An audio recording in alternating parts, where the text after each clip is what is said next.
Querido amigo, hoje temos como alvo estudarmos o capítulo 22 do primeiro livro das Crônicas. Esse é um capítulo que nos mostra os preparativos de Davi para a preparação do templo, para a preparação da construção do templo que deveria ser erguido em homenagem e honra a Yahvé, o Deus de Israel, o nosso Deus.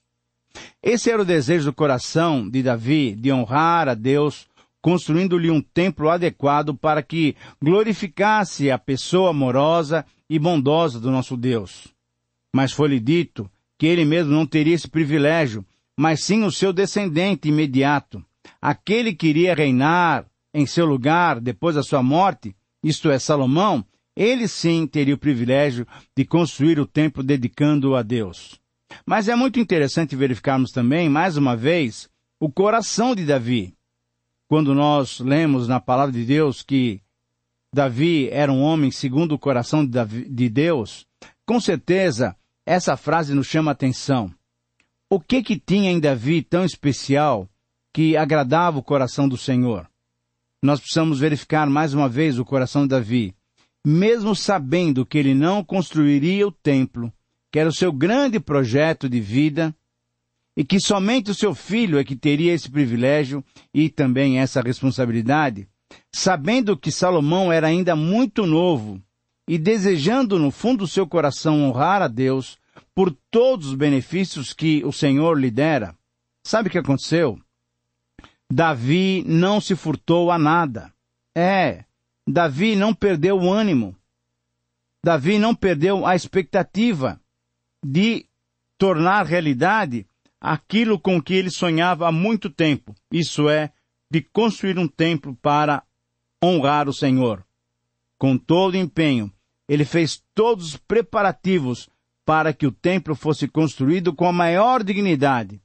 E, além disso, deu todas as orientações necessárias para que o seu herdeiro, o jovem Salomão, talvez com 18 a 20 anos, se desincumbisse de modo plenamente satisfatório da missão tão importante que teria. Esse capítulo, então, pode ter o seguinte título: Os preparativos para a construção do templo.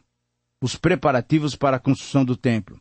E como princípio que subjaz a esse relato, esse princípio desafiador que podemos aplicar em nossas vidas, nós podemos perceber esse princípio através da seguinte afirmação: todo crente maduro deve, com responsabilidade, passar para a próxima geração as condições adequadas para a continuidade da obra de Deus. É uma frase um pouco longa e por isso eu quero repeti-la vagarosamente para que você possa anotar. E a minha palavra de incentivo é para você, principalmente para você que já tem uma certa idade, que já é um homem ou uma mulher madura. Eu peço que você anote essa frase, pois nós não somos eternos. Um dia a nossa vida terminará. E a pergunta que devemos fazer para todos nós: o que é que temos passado para aqueles que virão depois de nós? Então eu quero dizer novamente, com palavras bem tranquilas para que você possa anotar esse princípio que deve ser aplicado em todos os contextos da nossa vida. Na igreja, na nossa família, no nosso serviço, nós temos que ter esse princípio e aplicá-lo em nossas vidas. Todo cristão, todo crente, todo homem ou mulher madura deve com responsabilidade passar para a próxima geração as condições adequadas para a continuidade da obra de Deus. Então, nesse capítulo, nós vamos encontrar 7 características dessa passagem que deve existir para darmos continuidade à obra de Deus. 7 características dessa passagem vão nos ajudar a poder nos preparar para passar para a próxima geração as condições adequadas para que a obra do Senhor siga para a frente. Em primeiro lugar, essa passagem deve caracterizar-se por definir de modo claro qual é o objetivo da missão. Isso nós vemos claramente nos versículos 1 a 4. Na verdade, quando Davi teve essa experiência com o Senhor logo após o censo, e ele comprou aquele terreno de Araúna, foi naquele local que o seu coração se inclinou para que ali fosse construído o templo de Deus. Nesse altar, o povo de Israel deverá apresentar os sacrifícios que serão completamente queimados, isso é, os holocaustos.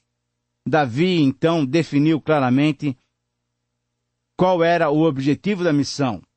Davi mandou que fossem reunidos todos os estrangeiros que habitavam em Israel e colocou-os para trabalhar. Alguns deles trabalhando com pedra. E ele ajuntou todos os estrangeiros para que todos ficassem não mais ociosos, mas tinham uma grande obra para fazer.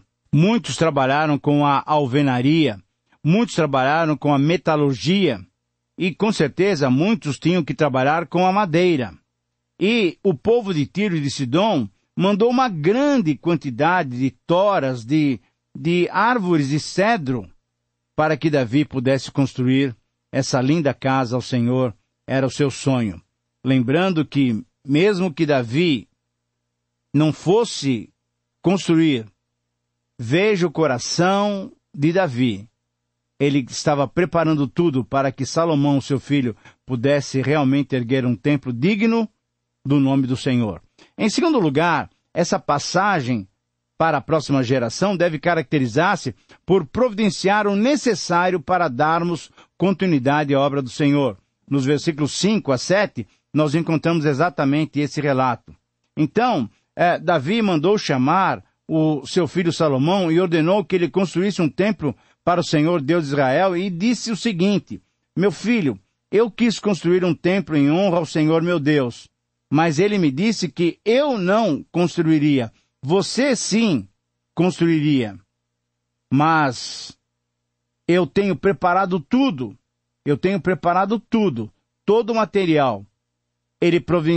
Davi providenciou todo o material necessário para que o templo do Senhor fosse erguido da melhor maneira possível.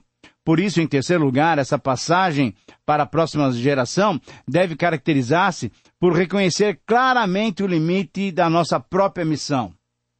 E quando então Davi chama Salomão e lhe diz que, embora o seu desejo fosse construir o templo, Deus lhe tinha dado que essa missão não seria a dele, mas seria a de Salomão, porque as suas mãos estavam manchadas de muito sangue, pois Davi era um homem de guerra, era um homem que expandiu o território de Israel. Davi reconheceu claramente o seu limite. E isso que nós precisamos aprender, querido amigo, que o Senhor tem dado limites para cada um de nós. Ele quer que você se empenhe da melhor maneira possível na sua missão, naquilo que Ele designou para você fazer. A grande pergunta é, você tem clareza daquilo que Deus tem pedido para você fazer? Se você tiver, faça o máximo dentro dos seus limites, dentro daquilo que Deus lhe propôs a fazer. Não tente fazer a missão que é de uma outra pessoa. Deus tem designado cada um dos seus filhos para realizar a sua obra. Cada um de nós tem uma responsabilidade, tem talentos que devem ser multiplicados, para depois então prestar contas ao Senhor da obra. Mas eu quero lhe dizer também, querido amigo, se você ainda não sabe qual é a sua tarefa, qual é a sua missão, qual é o seu ministério, peça a Deus, ore com sinceridade, peça a Deus, que com certeza Ele vai revelar, e você então poderá colocar a sua vida nas mãos dEle, para que Ele seja glorificado através do seu viver. Em quarto lugar, então, essa passagem para a próxima geração deve caracterizar-se por revelar o futuro do plano de Deus para aquele que vem a seguir. Muitas vezes nós queremos ter o controle de todas as condições, de toda a situação, mas, querido amigo, você e eu temos que aprender que nós somos apenas instrumentos nas mãos de Deus. Depois de nós, outros serão chamados para dar continuidade à obra do Senhor. Então, por que essa ambição, esse desejo humano de não revelar os planos de Deus para o futuro? Por que não revelar a visão que Deus tem nos dado? Nós queremos muitas vezes manter isso conosco mesmo. É minha visão. Não, querido amigo, nós estamos trabalhando para o reino de Deus. A visão é de Deus. E nós apenas somos peças que o Senhor usa para que o seu grande plano seja completado.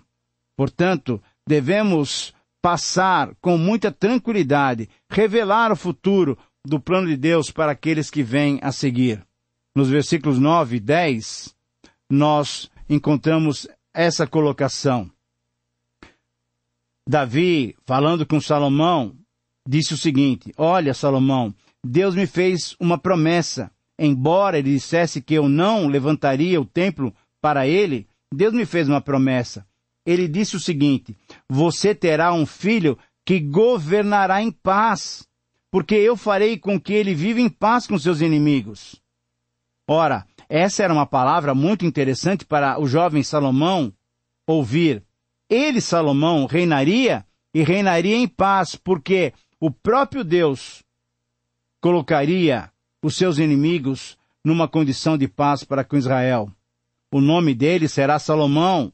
Muito claro a identificação, porque durante o seu reinado eu darei paz. Shalom, paz. Salomão, paz. Deus daria paz e segurança ao povo de Israel. E ele sim construirá um templo para mim. Ele será meu filho e eu lhe serei por pai. Ah, querido amigo, quando Davi colocou essas palavras para Salomão, com certeza o coração de Salomão se entusiasmou, percebendo o futuro do glorioso plano que Deus tinha para Israel. Em quinto lugar, nos versículos 11 a 13, nós encontramos uma outra característica dessa passagem que devemos fazer para as novas gerações. Nós devemos estimular os novos a obedecerem à lei do Senhor. Ora, então, diante dessas palavras, o que Salomão ouviu do seu pai, não apenas essas recomendações ou essas designações de que ele seria o rei e que ele construiria o templo, Salomão ouviu também do seu pai um grande estímulo, uma exortação, lembrando que a palavra exortação é estimular, é desafiar, é compartilhar, é animar. Salomão ouviu de Davi, seu pai, esse estímulo para que ele obedecesse à lei do Senhor. Nos versículos 11 a 13, nós encontramos exatamente essa quinta característica dessa passagem. Davi, então, continuou claramente: olha, que o Senhor lhe dê inteligência, que o Senhor lhe dê sabedoria, mas que você possa obedecer todas as leis que o Senhor deu a Moisés para o povo de Israel. Tudo te irá bem se você obedecer às leis do Senhor.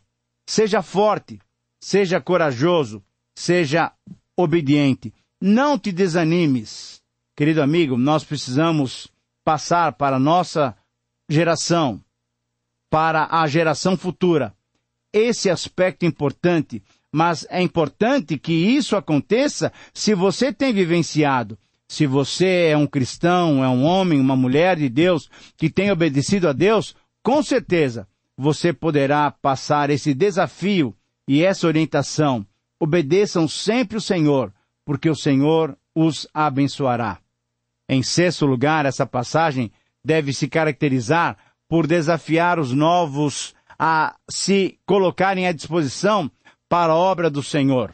Nós constatamos essa verdade nos versículos 14, 15 e 16 desse capítulo 22 de 1 Crônicas. Eu quero ler esses 3 versículos para você, para que fique muito claro, fique bem registrado isso para as nossas vidas.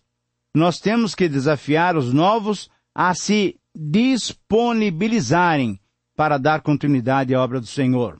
Versículo 14 diz assim: Eis que, com penoso trabalho, preparei para a casa do Senhor 100.000 talentos de ouro e 1.000.000 de talentos de prata e bronze e ferro, em tal abundância que nem foram pesados. Também madeira e pedras preciosas eu preparei, cuja quantidade podes até aumentar. Além disso, tens contigo trabalhadores em grande número, canteiros, pedreiros, carpinteiros e peritos em toda obra, em toda sorte de obra, de ouro, de prata e também de bronze. Dispõe-te, pois, essa é a grande recomendação, dispõe-te, pois, e faze a obra, e o Senhor seja contigo. Quando nós mostramos para as novas gerações, para aqueles que vêm a seguir, que nós temos preparado tudo com muito carinho, com muito empenho. Temos preparado tudo para que eles possam dar sequência àquilo que o Senhor tem revelado a nós. Com certeza, eles se encorajarão. Com certeza, eles se colocarão à disposição para darem continuidade à obra do Senhor. Nós temos aqui duas questões importantes e delicadas que precisamos aprender.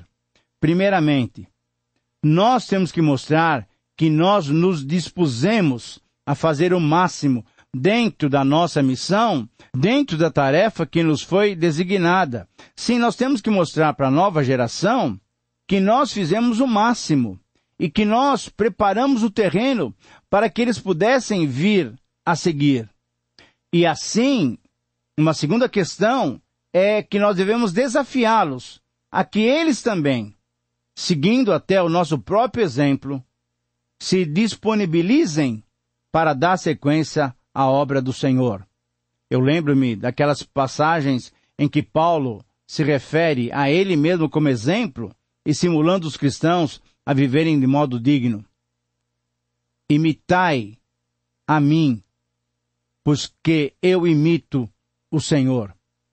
Quando nós temos essa possibilidade de mostrar na nossa vida o exemplo, certamente as nossas novas gerações estarão com seus corações disponíveis para servir o Senhor, porque verificarão que, assim como nós, eles também poderão trabalhar e ser usados pelo Senhor.